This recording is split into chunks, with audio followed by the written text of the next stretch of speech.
This is the Mattel Intellivision.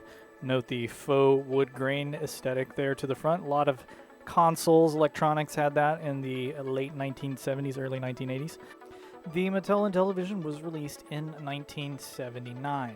And I think one of the most interesting innovations for a console of this era is the controller here.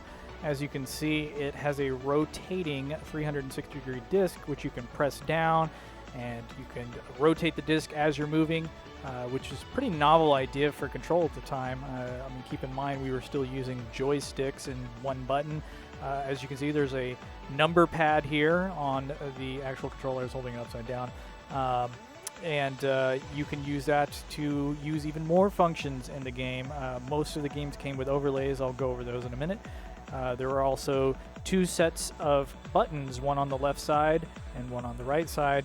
They both have duplicated functions, but they're there. Now here's one of the overlays. This is for He-Man Masters of the Universe, and I'm going to slip it here in the middle. And as you can see, the overlay has instructions on it which tell you what each of the buttons do. So, you have your fire and missile there, and then down at the bottom you can see it says direction. That's helpful.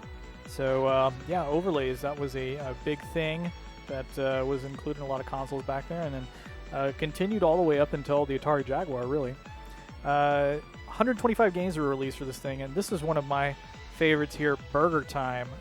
Absolute classic, and one of the most, I think, well-polished titles for the Intellivision. The Intellivision had a lot of quality games and kind of represented the first real step up from the Atari 2600. There we go. We get the camera to focus there a little bit.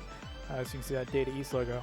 Now, Donkey Kong, on the other hand, is one of the worst ports of this game for the Intellivision. It is pretty awful, considering that there were better versions to be played on different consoles, especially like the ColecoVision, which came out in, I believe, '83, and it's a much better version.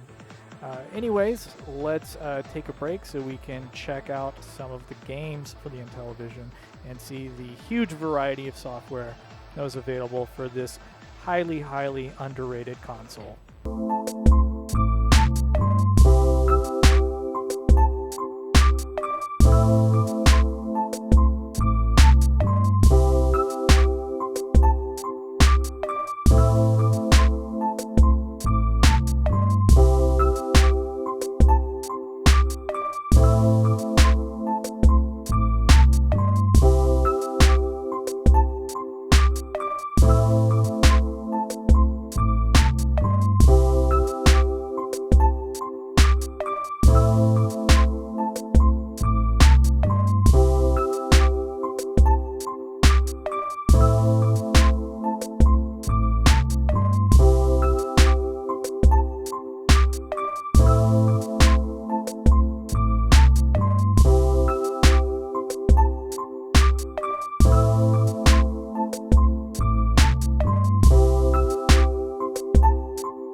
Mattel Intellivision, quite a console for its time.